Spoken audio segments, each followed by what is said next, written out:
Hello friends, मैं श्रीधरनाथ तिवारी आज आपके सामने लेकर आया हूँ साइकोलॉजी का तीसरा पार्ट, जिसमें शैशवावस्था में बालक के विकास के बारे में चर्चा करेंगे।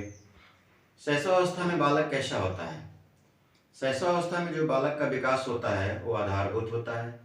शैशवावस्था को बालक के लिए एक लैटिन भाषा का एक शब्द है जिसे इन्फेंट कहा जाता है। इन्फेंट लैटिन भाषा के दो शब्दों से मिलकर बना है, इन तथा फेरी। इन का अर्थ होता है नहीं और फेरी का अर्थ होता है नहीं बोलने योग्य, अर्थात इसका अर्थ हुआ नहीं बोलने योग्य। अर्थात शिशु जो होता है 3 वर्ष तक लगभग वो नहीं बोलता है। 3 वर्ष के बाद वो धीरे धीरे उसको शब्दों का ज्ञान होता है और धीरे धीरे वो शब्दों की ओर बढ़ने लगता है, शब्दों को समझने लगता है और बोलने लगता है। शैशवावस्था को वैलेंटाइन ने अनोखा काल कहा है, विकास की प्रथम अवस्था है और वैलेंटाइन ने इसको अनोखा काल कहा है। शैशवावस्था में बालक के अंदर बहुत सारी प्रवृत्तियां उत्पन्न होती हैं, जिसमें उसके अंदर मुख्य रूप से भारतीयों ने तो माना है राग और द्वेष, अन्य विद्वानों ने उसके अंदर माना है कि उसके अंदर मूल प्रवृत्तियां होती हैं, जिसमें भय, चिंता और क्रोध, उद्वेग और प्रेम होता है। प्रेम के बारे में अगर चर्चा करें तो बालक 2 प्रकार के जो बालक होते हैं, जिसमें लड़का और लड़की। लड़का जो होता है अपनी माता के प्रति प्रेम प्रदर्शन करता है। इस ग्रंथि को मनोविश्लेषणवादी फ्रायड ने माना है कि लड़का अपनी माता के प्रति आकर्षित होता है, जो ओडिपस ग्रंथि से प्रभावित होता है, संबंधित होता है, और लड़की अपने पिता के प्रति आकर्षित होती है, जो इलेक्ट्रा ग्रंथि से संबंधित होती है। इस शैशवावस्था में बालक में काम प्रवृत्ति बहुत ही जोर का होता है। बालक अपनी काम प्रवृत्ति की शांति के लिए माता के स्तनों को चूसना, अपने हाथ पैर के अंगूठों को चूसना तथा अपने चम्मच को चूसना या किसी भी वस्तु को मुंह में डाल करके चूसने से उसको काम प्रवृत्ति की उसकी शांति होती है। उसके अंदर बोलने की भी प्रबल इच्छा जागृत हो जाती है। आगे चल करके बालक की शैशवावस्था 2 प्रकार की होती है, एक 0 से 3 वर्ष की अवस्था और एक होती है 3 से 6 वर्ष की अवस्था। 0 से 3 वर्ष की अवस्था में बालक अभी बोलता नहीं है और 3 से 6 वर्ष की अवस्था में धीरे धीरे वो शब्दों को बोलने लगता है।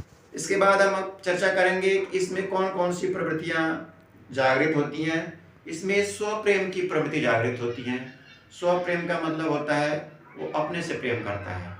ऐसा स्वभाव उसके लिए नर्सिसिज्म कहा जाता है। नर्सिसिज्म एक पौराणिक कथाओं में, यूनानी पौराणिक कथाओं में कहा गया है कि नर्सिस्ट नाम का एक व्यक्ति था जो अपने अंगों से प्रेम करता था।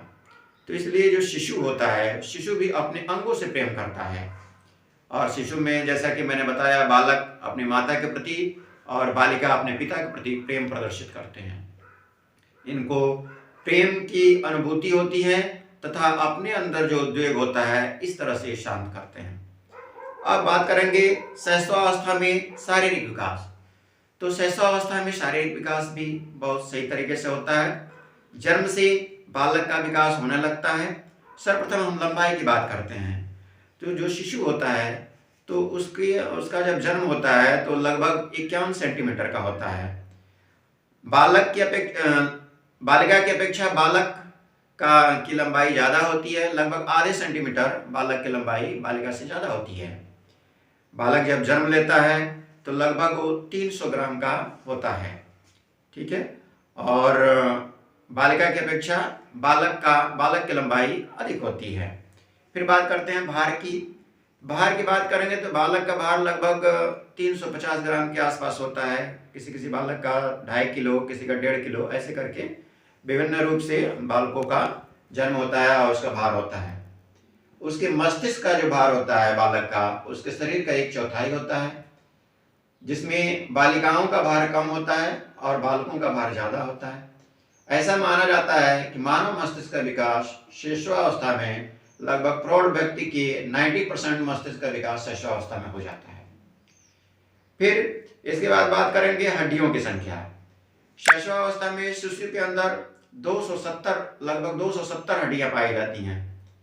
इसके हड्डियों में कैल्शियम, फास्फोरस, मिनरल्स इत्यादि की मात्रा होती है। इसकी जो धड़कन होती है, बालक की धड़कन, वो अनियमित होती है, अर्थात 72 मिनट में अनियमित उसकी संख्या नहीं होती है, कितनी बार धड़कती है इसकी कोई संख्या नहीं होती है। फिर इसके बाद बात करते हैं दांतों की। बालक में 0 से 3 वर्ष तक तो अभी कोई दांत, शुरू में तो उसके कोई दांत नहीं होता है क्योंकि जन्म लेता है बिना दांत का। 6 महीने की अवस्था में उसके कुछ दांत निकलने शुरू होते हैं और लगभग 1 वर्ष तक उसके दूध के दांत, लगभग 20 दूध के दांत होते हैं जो निकल आते हैं। और लगभग 1 वर्ष के बाद 3 वर्ष के आसपास उसके 6 वर्ष के आसपास उसके 1-2 अस्थायी दांत निकल आते हैं।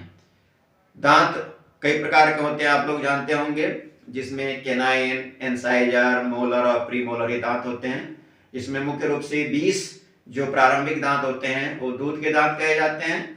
शिशु के अंदर ये आते हैं, फिर एक बाल्यावस्था आएगी और बाल्यावस्था में इनके दांत गिर जाते हैं, फिर नए दांत निकलते हैं जो आगे चल करके हमारे जीवन काल के अंत समय तक रहते हैं। फिर इसकी बात करेंगे तो बालक की जो धड़कन होती है अनियमित होती है। इस प्रकार शैशवावस्था में हम देखते हैं कि बालक का विभिन्न रूपों में विकास होता है और बालक की इन विकास की अवस्थाओं में शैशवावस्था का महत्वपूर्ण योगदान है। शैशवावस्था में बालक अपने स्वप्रेम, अपने अंगों से प्रेम करता है और स्वप्रेम के साथ साथ लोगों के अपने अंदर उद्वेग, संवेग और घृणा, भय इत्यादि उत्पन्न करता है। इस तरह से आज हम इस प्रकार हमने देखा कि आज बालक के शैशवावस्था के विकास के बारे में हमने जाना। अगले वीडियो में हम बालक की बाल्यावस्था के विकास के बारे में जानेंगे। इस तरह से मैं हर पर डे के हिसाब से अपना साइकोलॉजी का एक पार्ट आपको बताता रहूंगा। इसके बाद बाल्यावस्था में कैसे विकास होता है उसकी चर्चा करेंगे अगले वीडियो में। इसके लिए, इस वीडियो के लिए आपको ये वीडियो कैसा लगा, आप लोग लाइक और सब्सक्राइब तथा शेयर जरूर कीजिए। धन्यवाद।